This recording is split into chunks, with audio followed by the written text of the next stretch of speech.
చాలా అద్భుతమైన ఓ పర్వతం ఉంది.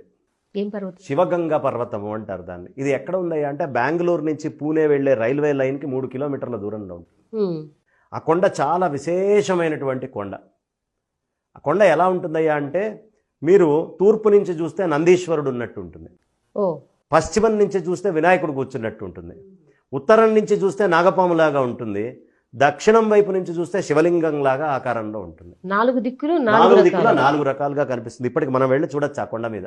అంతటి అద్భుతంగా ఉంటుంది. అద్భుతం. ఆ కొండ మీద ఇట్లా మెట్లు ఎక్కుతూ వెళ్తాం. అక్కడ గంగా పార్వతీ సమేత పరమేశ్వరుడు ఉంటాడు.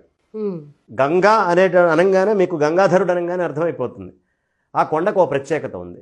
ఆ క్షేత్రానికి దగ్గర ఒక బావి ఉంటుంది. ఆ బావి ప్రత్యేకత ఏమిటయ్యా అంటే ఎంత వానలు పడితే అంత లోపలికి వెళ్ళిపోతాయి నీళ్లు. ఎంత ఎండలు ఉండి వాన అనేది లేకపోతే అంత పైకి వచ్చేస్తాయి. ఇట్లా ముంచుకొని ఎండాకాలంలో నీళ్లు తాగొచ్చు. ఇది ఒక విచిత్రం. ఇది చాలా విచిత్రం. అసలు ఆ కొండే విచిత్రం. నీళ్లు ఎక్కువ వర్షాలు వస్తే నిండుతాయి కదండి. నిండుతాయి, కానీ ఇక్కడ ఇంకిపోతుంటాయి. ఎంత వర్షం పడితే అంత ఇంకుతాయి నీళ్లు. వేసవిలో పైకి వస్తాయి. ఎంత తక్కువ నీళ్లు పడితే భూమి మీద అంత ఎక్కువగా పైకి లేచి వస్తుంది. కాబట్టి ఇప్పటికి ఆ కొండను చూడొచ్చు మనం. అందులో అక్కడ ఒక తొట్టి ఉంటుంది, తొట్టి లాంటి బావి. దీని ప్రత్యేకత ఏమిటయ్యా అంటే మిగతా రోజుల్లో ఎప్పుడూ చుక్క నీళ్లు ఉండవు. ఏ రోజు మన పంచాంగంలో ఇవాళ మకర సంక్రమణం అవుతుంది, మకరంలోకి సూర్యుడు ప్రవేశిస్తాడు అని చెప్తాము.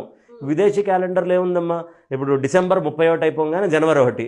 ఏమిటయ్యా అక్కడ జరిగే మార్పు అంటే రాత్రి దాకా బాగా ఉన్నవాడు తాగివాడు ఎక్కడ దొరుకుతాడో, ఏ ఇదిలో అవుతాడో మనుషుల్లో వింతలు కనిపిస్తాయి. కానీ ప్రకృతిలో వింతలు చూపించేటటువంటిది మన పంచాంగం. ఎలా అంటే ఆ తొట్లో 40 ఔన్సుల నీళ్లు వస్తాయమ్మా ఒక్క మకర సంక్రాంతి రోజే. మామూలు రోజుల్లో రాదు. దాన్ని ఒక బంగారు పాత్రలో తీసుకొని చక్కగా అభిషేకం చేసి స్వామివారికి ఆ నీళ్లని మళ్ళీ ఒక బంగారు పాత్రలో పట్టి ఆ పట్టినటువంటి నీళ్లల్లో సగం మైసూరు రాజుకు పంపించేస్తారు. సగం నీళ్లు వాళ్ళు అక్కడ వచ్చే భక్తులకి తీర్థంగా ఇస్తారు. ఈ 40 ఔన్సులు మాత్రమే మకర సంక్రమణం రోజు ఊరుతాయి. అది అంటే ప్రకృతికి మన పంచాంగానికి సంబంధం ఉందని అర్థమవుతోందిగా. మన పంచాంగంలో మకర సంక్రమణం ఉన్న రోజే అది జరుగుతోందిగా. కాబట్టి ఇలా అద్భుతమైనటువంటి వింతలు విశేషాలు చాలా జరుగుతాయి. అక్కడ ఈ మకర సంక్రమణం రోజు ఎవరు పార్వతీ పరమేశ్వర్లకి ఆరాధన చేసుకొని ఆ తీర్థం తీసుకుంటారో వాళ్ళకి ఎలాంటి బాధలు కష్టాలు ఉండేటటువంటి అవకాశం లేదు, అనారోగ్యాల నుంచి దూరం ఉంటారు. ఆ తీర్థం కోసం చాలామంది నడుచుకొని పైకి వెళ్తారు. అసలు ఆ కొండే విచిత్రమైన కొండ. అది ఎలా ఉంటుందంటే ఇట్లా కొంచెం వంగినట్టుగా ఉంటుంది. ఆ కొండ ఉండడం కూడా 4 ఆకారాల్లో ఉంటుంది, వంగినట్టుగా ఉంటుంది.